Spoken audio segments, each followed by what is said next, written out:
मित्रों, शुभचिंतकों, माननीयों, आदरणीयों, सभी को आत्मिक दृष्टि से सादर प्रणाम। जय श्री राम। देखिए, सबसे पहली बात तो ये है कि मैं केवल धार्मिक व्यक्ति हूँ, लेकिन चूँकि समाज का हिस्सा हूँ, इसलिए समाज और राष्ट्र के बारे में सोचता ज़रूर हूँ, देखता ज़रूर हूँ, सुनता ज़रूर हूँ, समझने की कोशिश करता हूँ। और मैं कुछ कहूँ उसके पहले मैं ये कह दूँ कि मेरी भावना ये है कि जो नैतिक शासन होता है, नैतिकता के आधार पे होता है, वो सबसे लंबा चलता है। ये मेरी धारणा है। गलत सही तो जो लोग सुनेंगे, समझेंगे, निर्णय करेंगे, उससे कोई फ़र्क तो पड़ता नहीं है। मैं तो एक बहुत छोटा सा आदमी हूँ, लेकिन चूँकि ये भावना है इसलिए व्यक्त करने के लिए मैं जब अनुभव करता हूँ तो व्यक्त करता हूँ।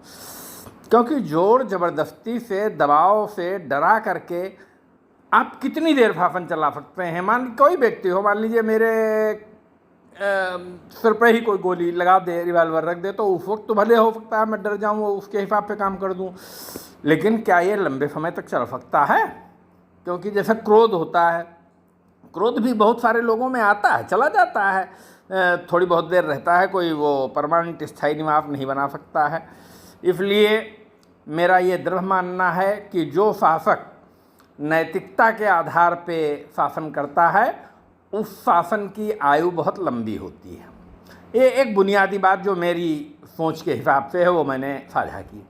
दूसरी बात, कई प्रश्न मुझे बहुत व्यथित करते हैं और मैं दो प्रश्न विशेष करके बात करूँगा।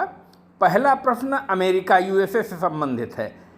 एक आम जो परसेप्शन है, या जो हम लोग सोचते हैं, या जो हम लोगों को एहसास कराया जाता है, वो ये कहा जाता है कि प्रेसिडेंट ऑफ अमेरिका बहुत पावरफुल होता है, बहुत पावरफुल होता है। और ट्रंप का इतिहास तो आप सभी लोगों ने देखा होगा कि जब वो हारे हैं तो उनको कितनी खीज हुई, और वहाँ की पार्लियामेंट तक पर अटैक हुए। तो मैं सोचता था कि जब ये सशक्त होते हैं, सबसे शक्तिशाली हैं, तो इनको सत्ता छोड़ने पे कौन मजबूर करता है, कौन बैकग्राउंड में होता है? इसका मतलब मोटे तौर पे मैं कह सकता हूँ कोई न कोई बैकग्राउंड में होता ज़रूर है, नहीं वो सत्ता क्यों छोड़ते अगर वो इतने पावरफुल हैं। उनकी भाषा शैली से तो मुझे लगता है सबका अपना अपना मत होता है। कुछ लोग उदारपंथी होते हैं, कुछ लोग कट्टरपंथी होते हैं। और ये तो बात मेरे जहन में मैं जब से पढ़ता था बचपन से बैठी हुई है कि चाहे जीवन चलाना हो या शासन चलाना हो, मध्य मार्ग कहीं पढ़ा था हमने कि महात्मा बुद्ध ने कहा है कि बीड़ा के तार इतने कसे भी नहीं होना चाहिए कि कोई आवाज़ न निकले, और इतने ढीले भी नहीं होने चाहिए कि उनसे कोई आवाज़ न निकले। तो थोड़ा लचीला रुख होना चाहिए नैतिकता के साथ साथ। नैतिकता बहुत आवश्यक है। तो इस तरीके से एक प्रश्न मुझसे शुरुआती दौर में, हमारे जब मैं आया था यहाँ ज्वाइन किया था, तो प्रिंसिपल साहब से कई बार बहुत देर देर तक वार्ता होती थी, तो वो भी मुझसे शासन के बारे में विशेषकर बात करते थे। और ये बात भी आती थी कि क्या भारत में ये संभव है कि कोई तानाशाही चल सके? तो तब तो मेरा ये दृष्टिकोण साफ था कि ऐसा संभव नहीं है। भारत की जनता बहुत जागरूक है, और भारत जैसे देश में कोई एक शासन कर ले, ये बहुत मुश्किल काम मुझे प्रतीत होता है, वो भी विशेषकर तानाशाही के रूप में। देखिए, होता क्या है कि तानाशाही का तो आरोप भी लोग लगा सकते हैं, वो कोई ज़रूरी थोड़ा ना कि वो आरोप सही ही हो। ये तो बहुत निहायत गोपनीय बातें होती हैं जो बहुत कम लोगों को मालूम होती हैं। और छल प्रपंच राजनीति में सब कुछ होता ही होता है, साम दाम दंड भेद सब चलता ही है।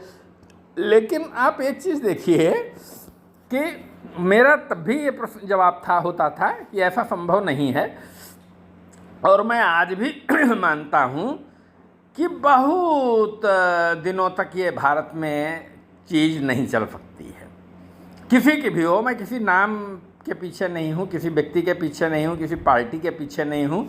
मेरी जो धारणाएं हैं वो बिल्कुल स्पष्ट हैं, और मैं कहीं भी बोल सकता हूँ कि हाँ, भारत में सारी राजनीतिक पार्टियाँ जो हैं ये भ्रष्ट होती हैं। भ्रष्ट की जो आम परिभाषा है, पैसे का लेन देन बड़ी आम बात है, इसमें कोई मुझे खास बात नहीं दिखती है।